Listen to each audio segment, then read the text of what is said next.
Hey, thank you very much, everybody who has joined us. Um, I'm John Rennie, for those of you who have just joined us, and we just finished screening Tim Beatley's documentary. And Tim is going to join me now for a conversation. Tim, I'm here. you're here? Okay, great. I'm here in one of these boxes somewhere. Yeah, I can. There you are. There Okay, I good am. to see you. Tim, that Yeah. was an excellent film. So thank you Oh, very much. thanks. What year was that made? Well, I think it was released a couple of years ago, and I should, point out that I've had this collaboration with Chuck Davis. I don't know if Chuck is maybe even on the is with us today. I couldn't sort of see all the names, but Chuck, if you're here, say hello. But a really interesting story. I mean, I'm a like you. I'm a academic. I'm a planning professor, and I happened to meet Chuck at a conference, and we cooked up the idea of making a film together. And actually, it was an earlier film called The Nature of Cities. And so, it for me, it's convincing to show. It's really compelling. I think to tell stories in this visual way. So it's been really lovely in that way. But yeah, it's a couple of years old. I think screened it for the first time at the Virginia Film Festival. That would have been fall maybe of 2018. Great. And for those of you who are just joined us, I do want to actually introduce Tim Beatley. I briefly introduced him earlier, but I'd like to give you a slightly longer bio so you know a little bit more about him. Tim is the Teresa Hines Professor of Sustainable Communities in the Department of Urban and Environmental Planning at the University of Virginia. He's been there for 25 years, and his work focuses on sustainable communities, creative strategies for cities and towns to fundamentally reduce their ecological footprints while at the same time becoming more livable and equitable places. And he has authored, it's astonishing, over 15 books. And I'd like to give you the opportunity to give a plug for your latest book, the Bird Friendly Cities. Mm, I love the title of that because it really makes sense. mm. Based on the work that you've been doing. I originally met Tim. I think it was in Australia. We have a Yeah. common colleague, Professor Peter Newman, and he spent a lot of time in Australia. And our colleague Professor Newman has spent time in the United States working with Tim. Yes. And more importantly, Tim is not just an academic. He has been working with the Biophilic Cities. Launched this whole, I don't know if I guess it's a nonprofit organization. And I want you to talk a little bit about that before we wrap up, because you're not just, pointing Yeah. out the problems and saying, okay, Yeah. these are the issues. You're actually doing something about it, and you're incorporating solutions with real places and really making a Yeah. difference. So we only have about 15 minutes. So I would love, if others have questions, certainly put Sure. them in the chat window. So Tim, let's start with the question that how do you make a difference? How, we Mm, all know what the problems are. We yeah. most of our audience lives here in coastal Florida. Yes. How do we solve the problem? Hearing Professor Wanless from the University of Miami Yeah. is a little Yes. disconcerting. Of course, and he may be true. And Yes. I do believe him, but at the Yeah. same token, to go there is almost despair. Yeah. So how do we get from here to the place Yeah. where one day we may have to move, I guess? Right. I think that's the big question. And you mentioned the biophilic concept of biophilic cities, and that's really part of what has drawn me to this topic. We believe that connection with nature is absolutely essential to leading a happy, healthy, meaningful life. It's not optional; it's essential. We've co-evolved with the natural world. We need that nature, and that includes water. And so you saw in the film, many of the stories have to do with connecting to water and the many benefits.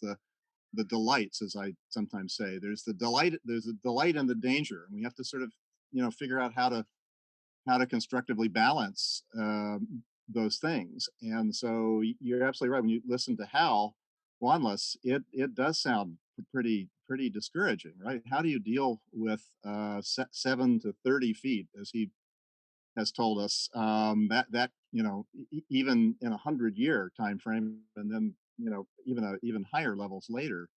And I'm not sure. We talked to a lot of people, and obviously you get the Miami Beach sort of approach, which is, they say, they've told us we're never leaving, and we don't know quite what the ultimate answer will be, but we're going to figure it out later. I mean, they're doing a lot of good things now, and elevating neighborhoods, and enhancing their pumping capacity and all those things. Several $100 million of investment in infrastructure.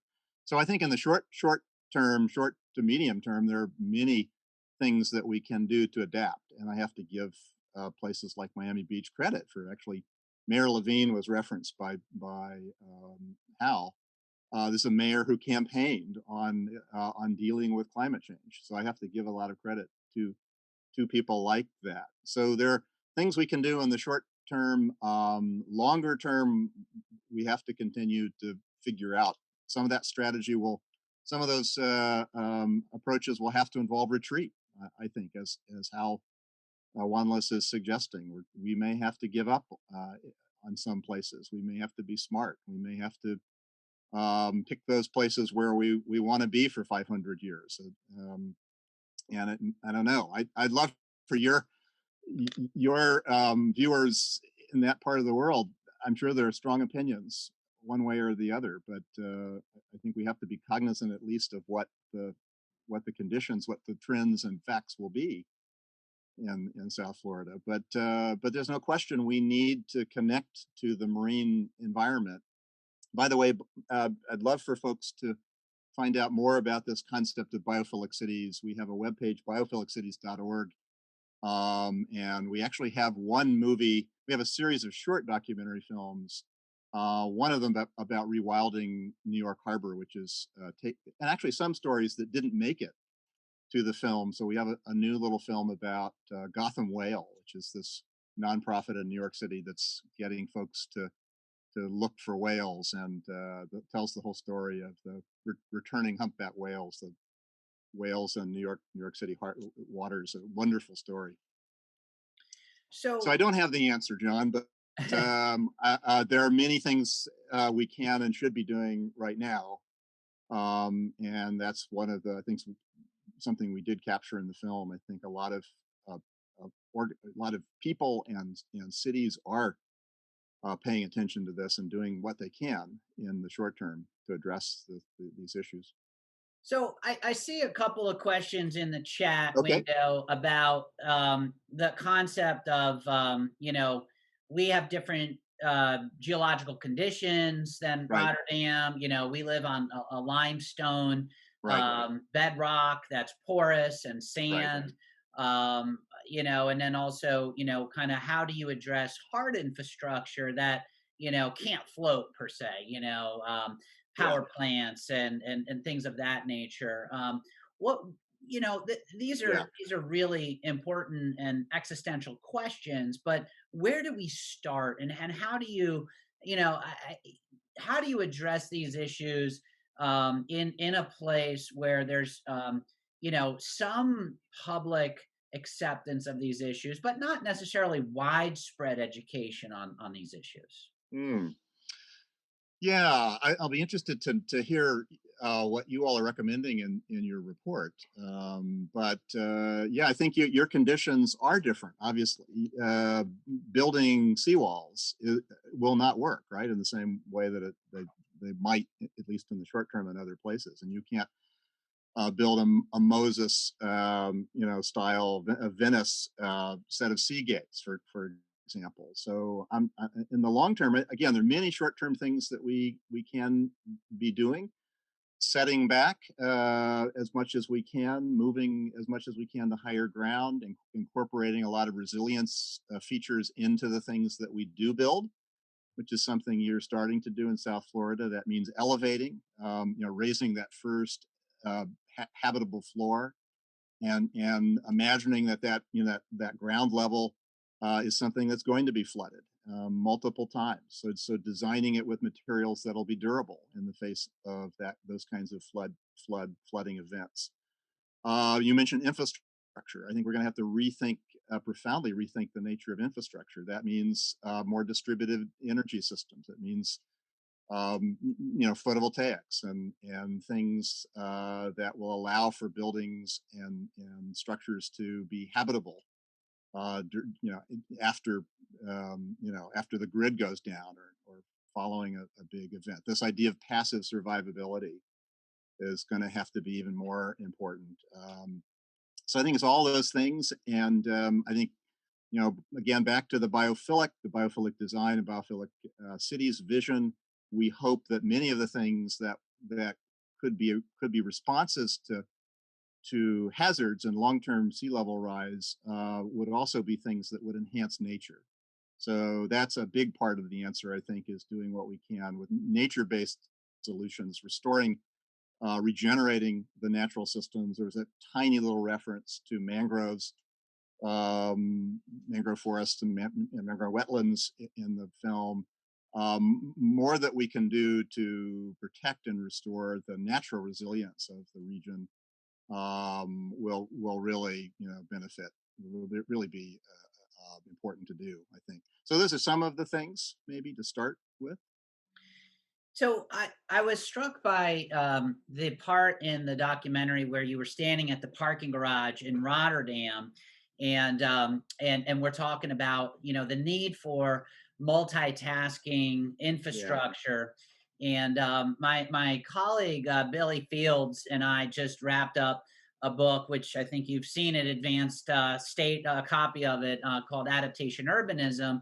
And in that book, we talk about that same concept of needing to think about streets, and yeah, repurposing the concept of streets is not just right. being about transportation, but also about dealing with water and trying to Absolutely. reduce carbon. So it was interesting because a parking garage is a magnet for people to drive.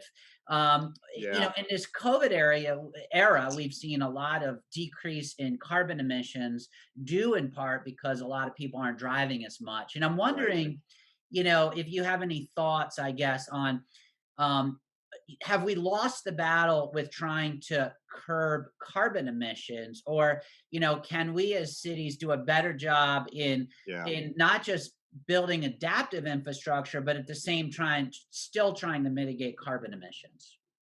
Absolutely. I mean, if we stopped completely right now with emitting greenhouse gases, we'd still have to be adapting, right? But at the same time, we can't just adapt. We're going to always be behind unless we address the mitigation. And we've got a window of 8 years or 10 years or whatever it is to really get a handle on that, right? So, and cities and city design have to really be a big part of the answer.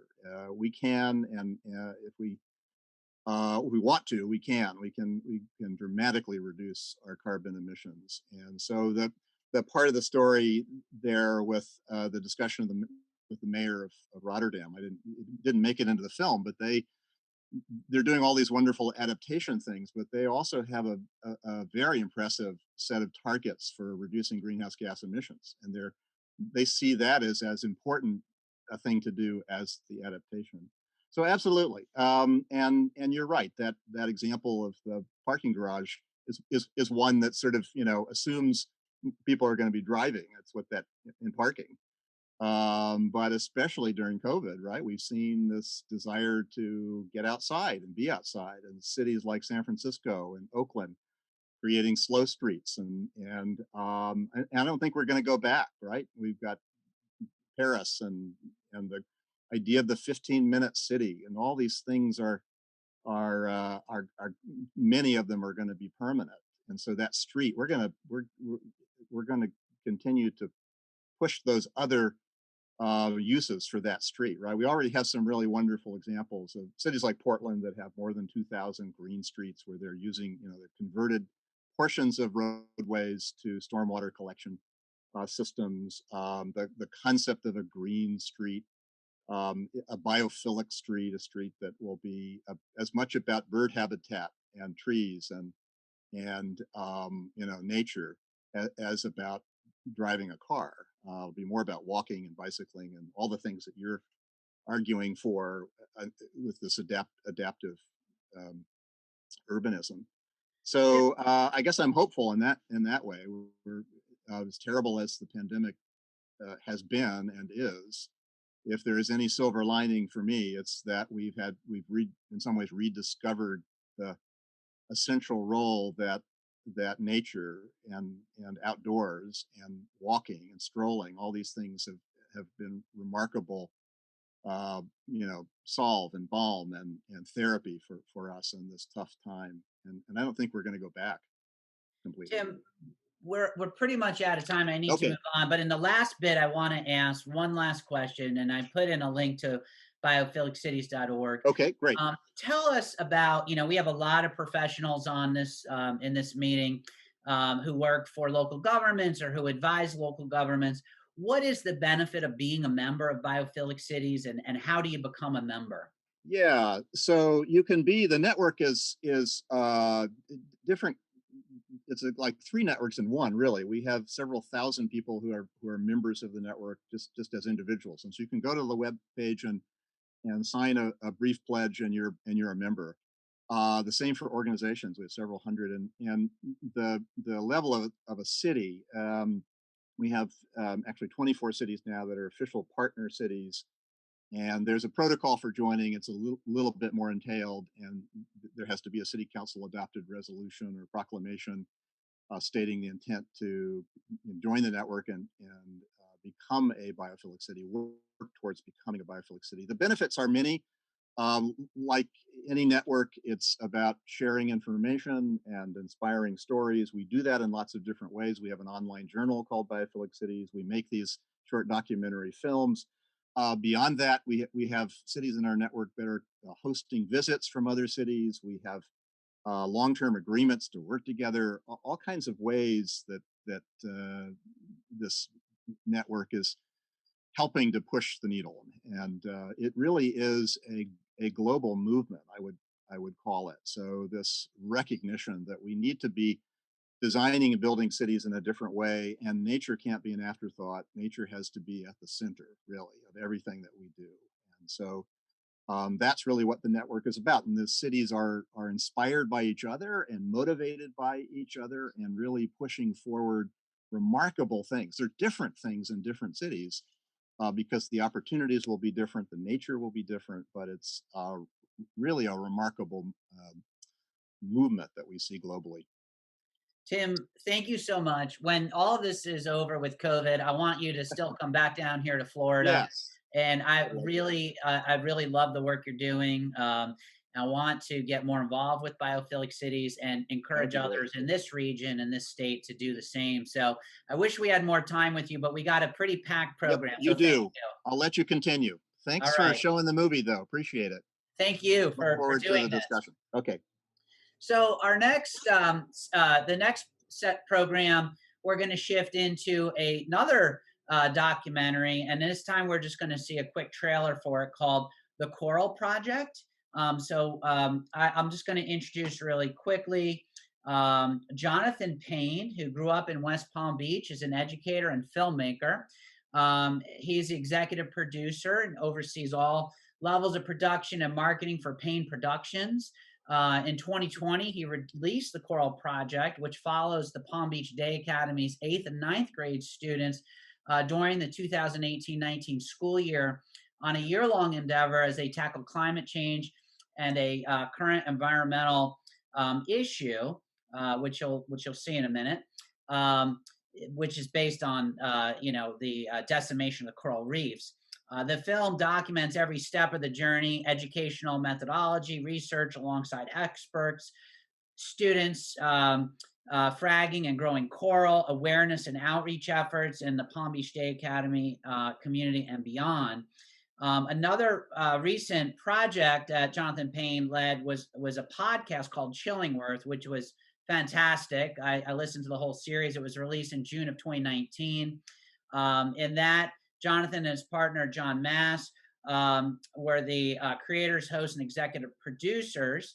And it's a true tale of the 1955 Chillingworth murders, which was the most notorious crime in Florida's history. And Jonathan is joined by Ashley Holleran, who's a scientist and educator and has been advocating and implementing academic student engagement in classrooms for over 16 years. She's a mother of 4 children. She's passionate about modernizing educational systems and developing systems around STEM, systems thinking, and citizenship at Palm Beach Day Academy in West Palm Beach. And the program was nominated for an Excellence in Education Award, and it aired on PBS in October of 2020.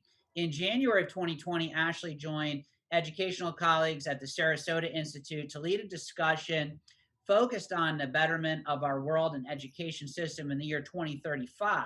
She is also presented at Wilmington University's Teaching and Learning Symposium, focusing on incorporating technology into problem-based thinking. Ashley is currently an instructor at Windermere Preparatory School in Orlando and the NASA Endeavor program for STEM education. Her experience and passion have recently been devoted to developing a nonprofit, Authentic Exploration Matters, to aid teachers in providing authentic exploration opportunities in their classroom. So I'd like to introduce Jonathan and Ashley to take it over. Okay, great. Good afternoon, everyone. John, thanks for the introduction, and Tim, I really enjoyed the film. We're really pleased to be here today. I'm Jonathan Payne, and I'm here, as John mentioned, with my colleague, partner, and co-creator of the Coral Project, Ashley Holleran. So, are you gonna? I think, Serena, you're gonna hit the trailer. Perfect.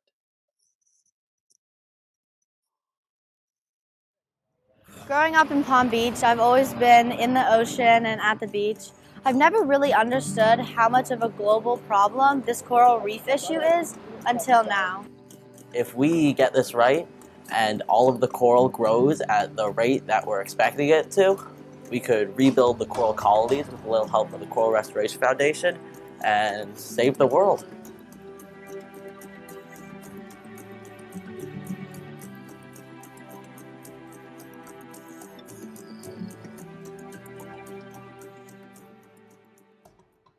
Great, thanks, Serena. So my primary role in the Coral Project was that, as John mentioned, was the executive producer of the documentary, and he also mentioned it recently aired on PBS. Ashley was the mastermind behind the day-to-day magic, which took place in the classroom at Palm Beach Day Academy for the entire school year, which we captured on film. So now I'm going to turn it over to Ashley, who is going to tell you about the reason behind the Coral Project, what the project stood for, and what she's up to now. So, all right, thank you so much. Thanks, Jonathan, for that introduction, and thank you so much for having me here to speak about this program that we developed. It wasn't, you wouldn't even know about it had it not been for Jonathan's film work. So we're so grateful that he was able to capture what we did. So what I'm going to share with you is essentially, a little bit of the program and what the goals were from it. So the first thing really, as you all know, the focus of your meeting today deals with climate change. And so, as an educator looking at, 67% of adults understand that global warming is happening, which is a good number. And 77% of adults actually believe it should be taught in schools or addressed in schools. But what we're finding, and this is according to NPR, 65% of teachers don't feel that it's necessarily related to the subjects that they teach. But what we're finding as a nation is that we're falling behind in not just math and English scores, but also science scores. According to the 2018 PISA test, we can see that the United States is ranked a little low compared to other nations. But additional to that, if we look at our students today, I'm a high school teacher now, and as Jonathan mentioned, I taught middle school and before that I used to teach college. And the growing trend over the last 10 years or so is this exposure to technology. And the students have access to them, ways to get engaged, but ultimately what we're finding is that many of them are feeling that, negative feelings towards school, the purpose behind it, especially when they can research a lot of these things that they're learning on their own. And so what my focus has always been, of course, as a teacher, is this problem-based approach, but has to be coupled with this foundational information, having the root of content. And so one of the things I started looking at is moving from hypothetical ways for students to learn to more real world approaches. And in doing so, not only increasing critical thinking skills, but also information literacy and science literacy. And so ultimately, these cultivate a number of vital skill sets that we are looking for, and obviously in the job market, but also colleges. And so this whole switch in education sort of happened when I sort of saw the Coral Project. I don't know how many have watched that film on Netflix, but the Coral Project really touched on three main areas, and that, of course, of global warming, ocean acidification, and plastic pollution, and how it affects our world. And so after watching that piece, I started to think about essentially where we're located. And the great thing about climate change is being sort of a problem-based approach is climate change is really anywhere you are, as you saw in the film we just watched, which is a great overview of, looking at your local area and finding out, what are the problems and how can you solve them and how can you be innovative. And so, we were located in Palm Beach. And so we were in essentially the perfect region for coral growth. And so, one of the things that we started to see, sorry, it's not moving here, is that, our location gave us the perfect opportunity to focus on things that were native to our area. This location being the northernmost part of the third largest barrier reef in the world, we were exposed to over 50 species of coral, and in that area, over 80% part of the tropical Western Atlantic. And so sort of with this in mind, one of the things we started to do, or I really needed to do, my background is actually in microbiology and more medical sciences. And so, I was tackling something that was new to me, but absolutely essential. And so I put together a panel of people that I felt could help the project. And they were all very willing to contribute. And Jonathan was a big part of helping me reach out to some of these individuals. And Zach Rago, as you see, the gentleman clear on the right, he was actually in the film Chasing Coral. I reached out to him and he got right back and interested in what we were going to be tackling. And so this wasn't just helping me as a teacher, but also helping our school at large.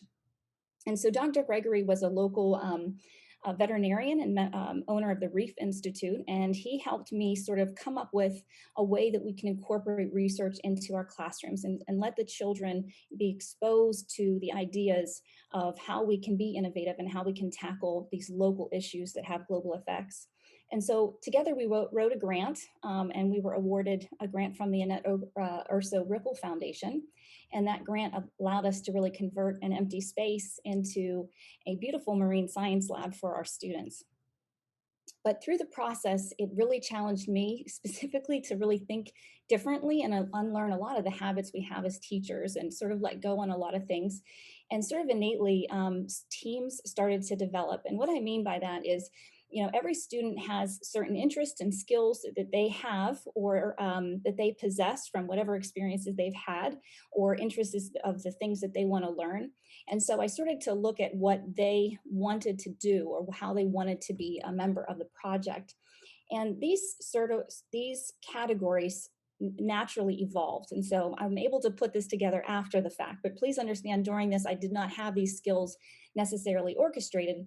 But the students picked really a vital role to be part of this project. And then overall, we were all content experts in what we were learning. And so the research was the very first piece. And that was, we were going to be studying coral using Dr. David Vaughn's fragging concept, where we would be looking at the rate of coral growth over a period of time. We were going to expose it to a varying spectra of light, and then obviously monitoring the water chemistry. The students were going to frag the coral, meaning separate it into smaller pieces, and then measure frequently the rate of growth. And so this was the first component to the program.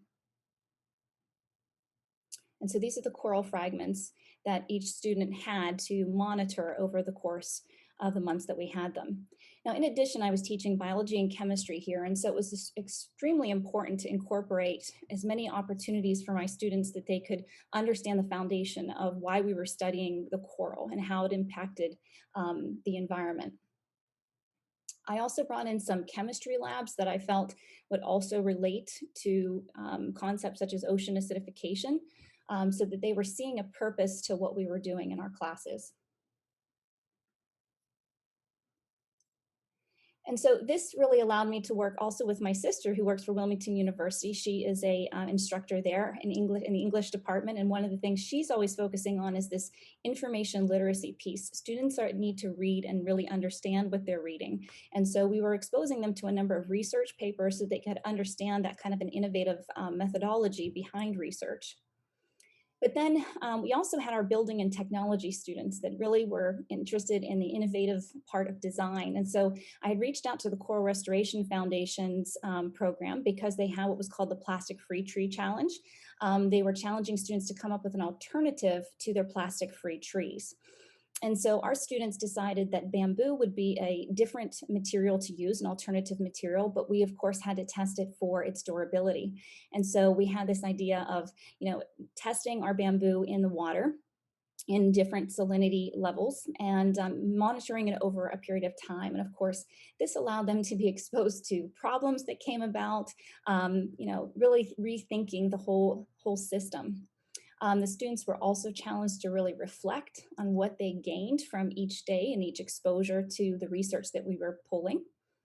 And then lastly, the design, the actual physical design that the students were developing, it required a lot of math components. And we had some students that were really strong math students at Palm Beach Day and other students that were interested in 3D print design. And so we incorporated both of those to really come up with a prototype. And so we designed the prototype using the 3D printer, and then we created it using our bamboo. And just to show you the perspective size, I just wanted to show you a couple pictures of what the students ended up developing. They called it the Sun Sea to stand for Spherical Underwater Nursery for Coral. And this is one of the initial illustrations that was created to help you understand that the coral would be housed inside this sphere and hopefully reduce then the plastic pollution that could arise if the coral trees that they currently are built from now plastic was, if hurricanes come through. So that this is the ultimate end product. Now, the students did receive a third place award for their work in the state of Florida. So they were really thrilled with that. And I just wanted to show you some of the work that they were challenged to do. I mean, they came up with almost a 30-page research piece that we turned into the Coral Restoration Foundation, really overviewing everything that they had done, really challenged them to think about the math components, the science components, and variables. And it was just an overwhelming collaborative effort. And so this is just some shots we had from the students during lunch. They used to come up during lunch to work on this. And so we understood early on that the marketing was going to be a good big component. And so we began to create this Instagram account.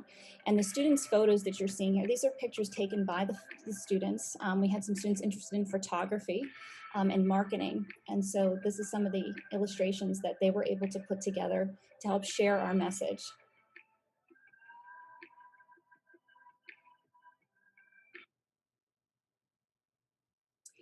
In addition to that, we also allowed them to run a campaign to produce merchandise.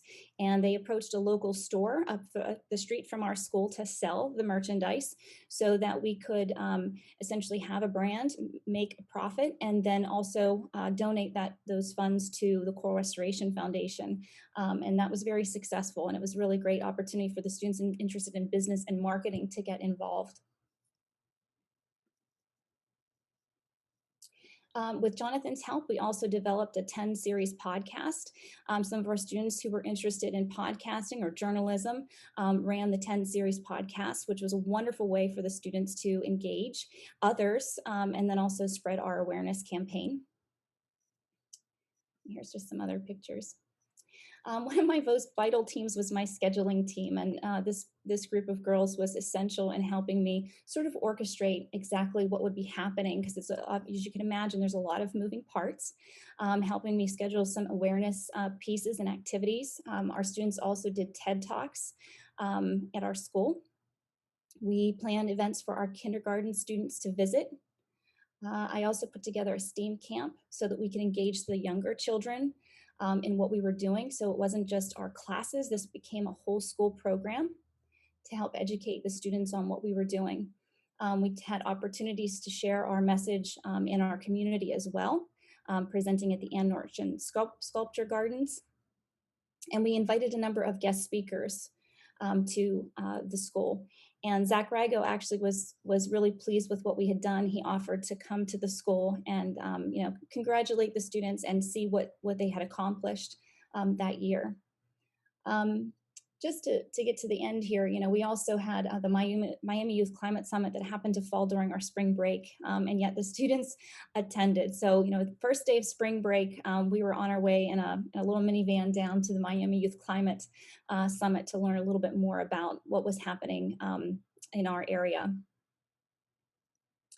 And then our students were incredibly lucky that every year our class, our ninth grade specifically, travels to the Cape Eleuthera Institute, the island school, to become aware of their natural environment. And the project that they happened to be doing this year happened to be coral restoration. And so our students were engaged in that as well. And so they actually had the opportunity to actually place and observe some of the scuba divers doing coral research in the Bahamas. And the next slide is just a student's take on some of the experiences. So I'm just going to play just a little snippet here. This is Ale. What are you going to remember? I'm most likely going to remember that someone like me who has gone to this school, I'm not the smartest kid, I'm not the strongest kid, but I feel like I've managed to make a difference. We managed to help find new ways to grow coral. We managed to learn about coral in many ways. It really affected me because this showed me I don't have to be a genius to be good at something. And so the goal was to empower students to, no matter if they were really invested in science or not, that they did have a place in the curriculum, and to showcase that. So my last just end slides is based on that. Our traditional education system is in many ways top down. There are schools out there that obviously don't do this approach, but most of the content comes from the teacher. And so I challenged schools to really rethink that and allow your students to have a role and look at the skills and the experiences and the content that they can bring to a project at your school. And then, of course, most important part is to have these educational partnerships with experts, and then also supportive administration. And so because of that, I started to develop a non-for-profit titled Authentic Exploration Matters. And the reason for that is because I truly believe that the future of education really is going to be heavily rooted in really addressing relevant content. As we talk about in the next 10, 20 years, what is it going to look like? And they're sitting in my classroom right now. So it's really important that the sooner the better we get our students engaged in some of the topics that involve climate change. Ultimately, what I was hoping is that, the people that are attending, the presentation this evening, if there's anybody that's willing to help further develop a nonprofit to help educators really tackle these issues of climate change in their schools, I would love to hear from anyone that has an interest in that. Ashley, are you able in the chat window to share information about your nonprofit and how people can get involved and engaged? Absolutely. Thank you. I'm going to turn it over to Hank Savage. Hank is an affiliated professor at Florida Atlantic University and a global fellow at the Woodrow Wilson Center in Washington, D.C., where he's also working on these resilience to climate change issues.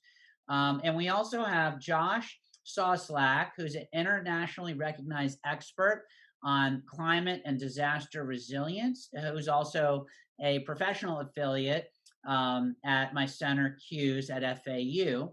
And without taking much more time for lengthy introductions, I just want to pass the ball over to Hank to talk about a project that we recently finished up this past summer.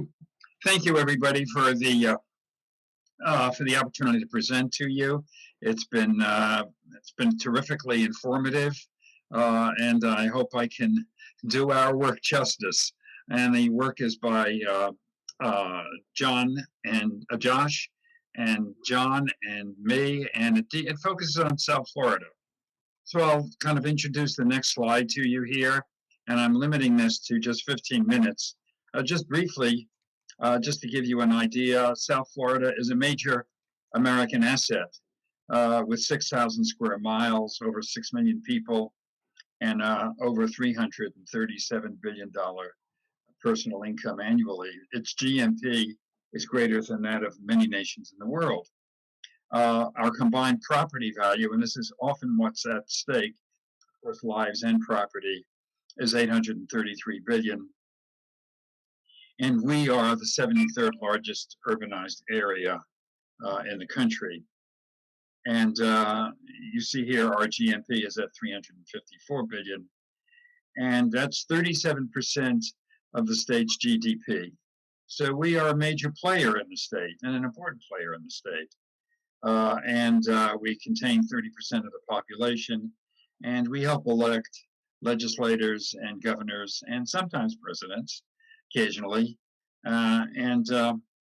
We're important enough to be saved, if I can put it that way. So let's go to the next slide here, if I may. And the next slide really deals with shocks to this very important area, South Florida. In 2000, the sea level rise is projected, well, we've got 2000 here, but by 2040, we're projected to rise by 24 to 54 inches.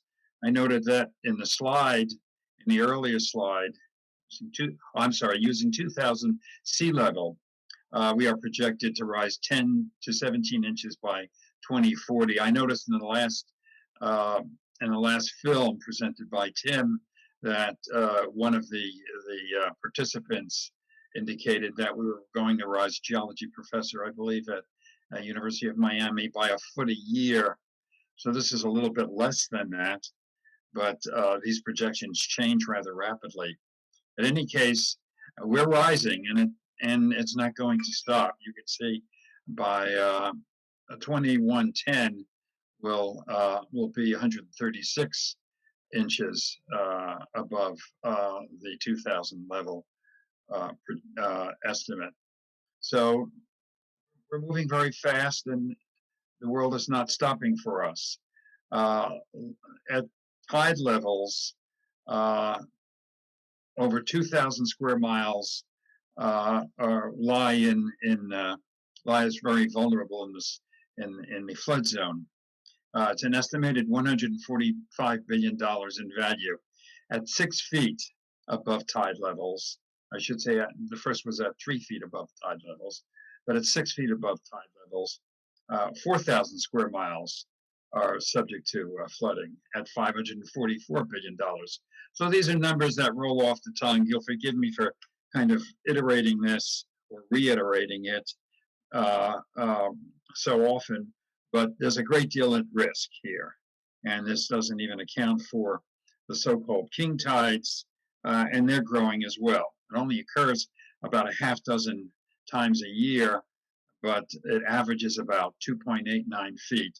Those of you who have seen I think it was an experiment done by John and by Hughes on what happens in I think it was Fort Lauderdale.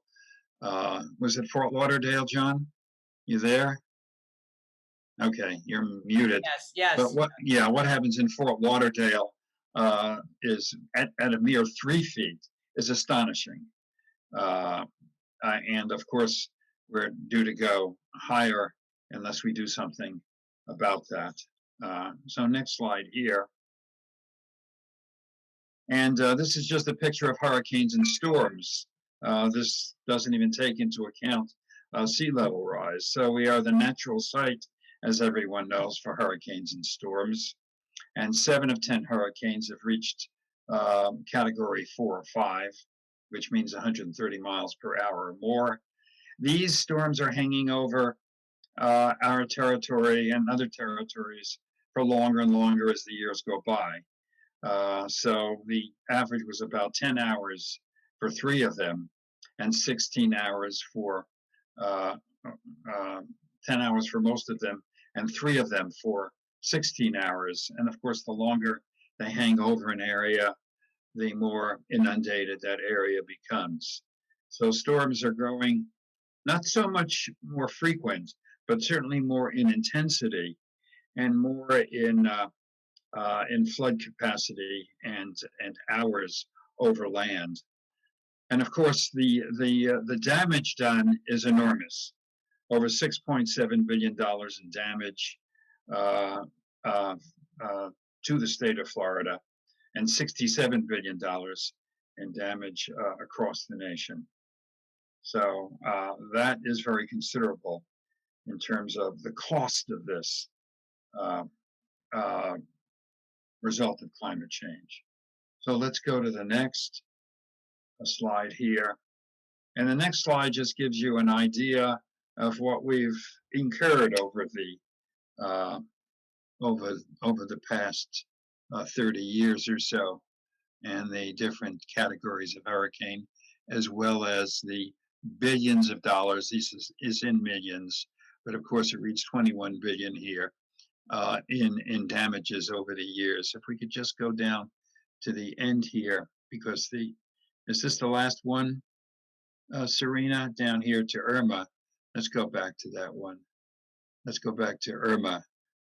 There we saw this particular storm hanging over the area for 18 hours. The numbers of people evacuated, the total numbers of people evacuated over this time period, if my memory serves me correctly, is 170 million people. 170 million people. That is enormous.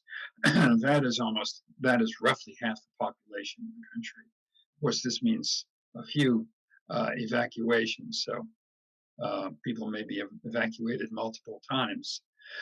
So there are numbers of evacuations here.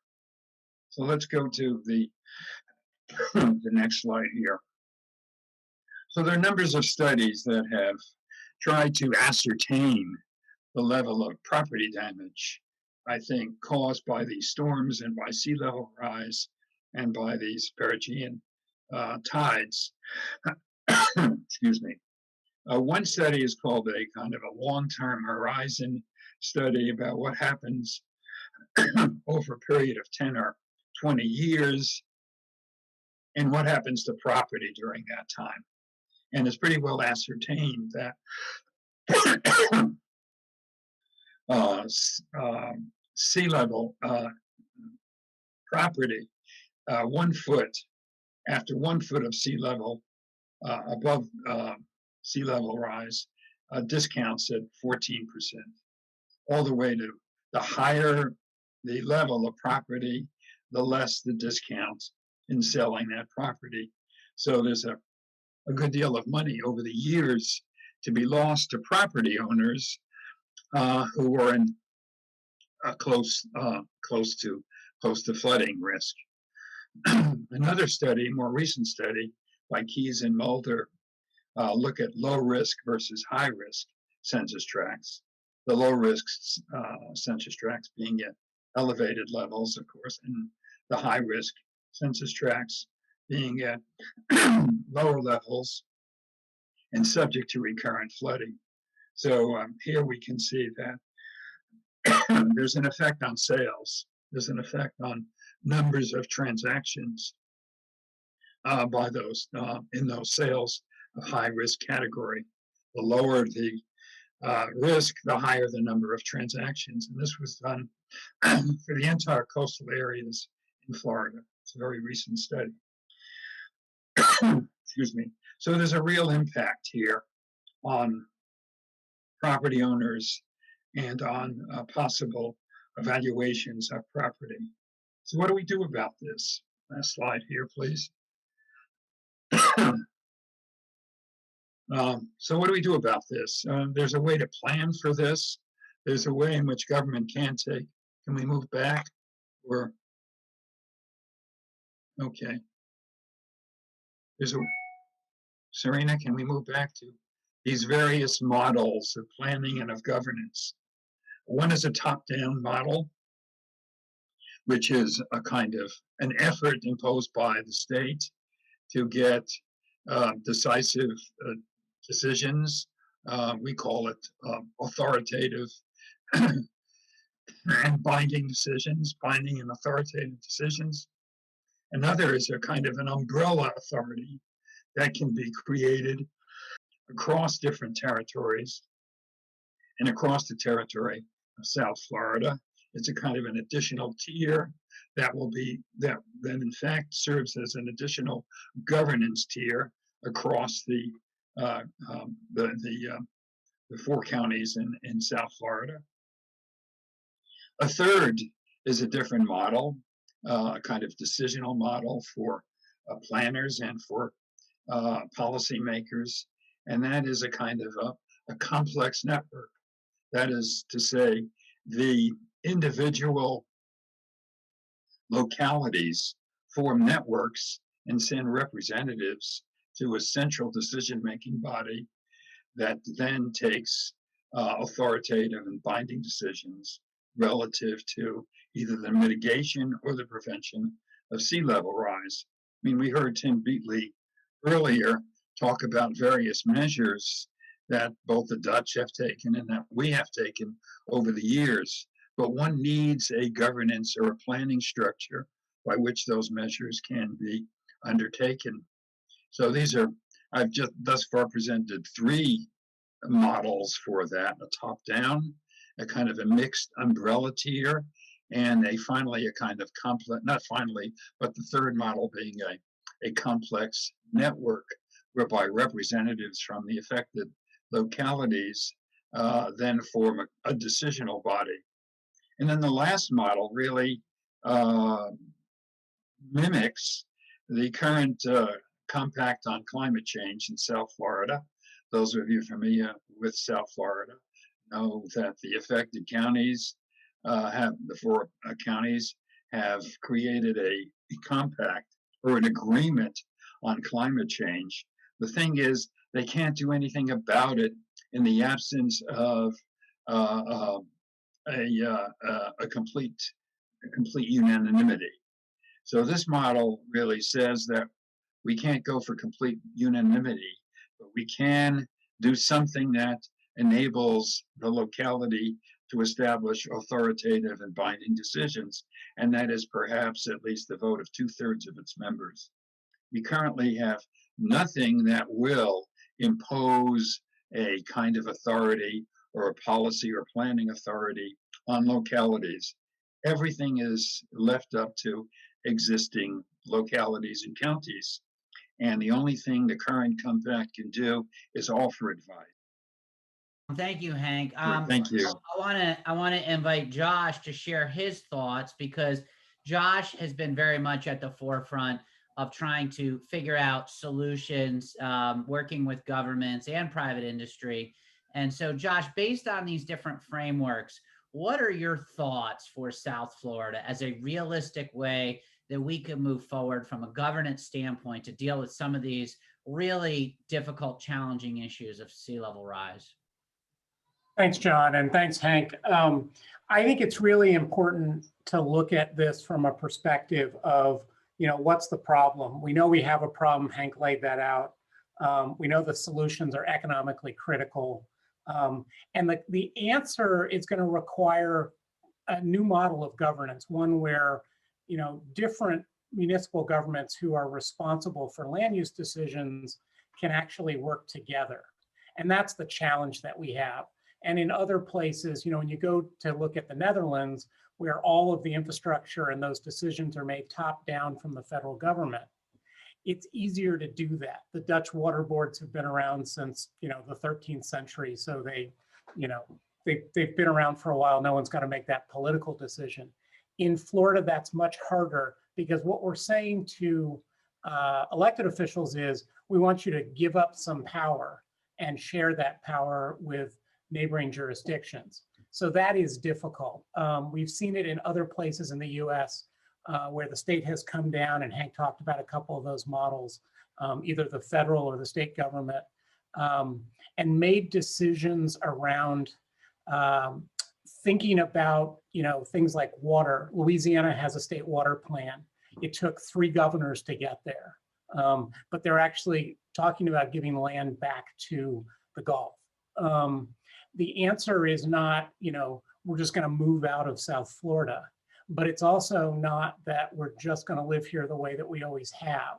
And so I think the hybrid approach probably has the most promise, where we look at a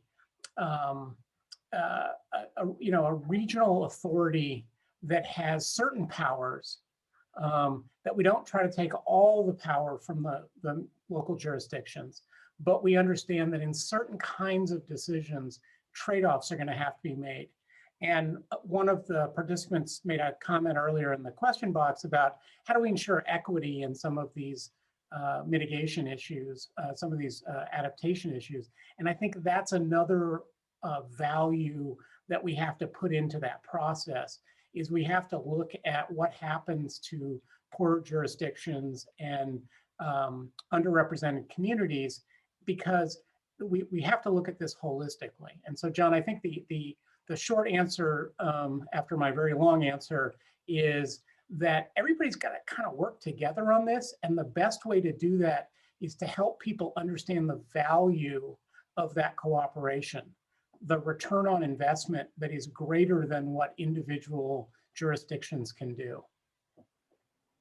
Josh, thank you so much. And actually that takes us right up to the 5 o'clock hour here.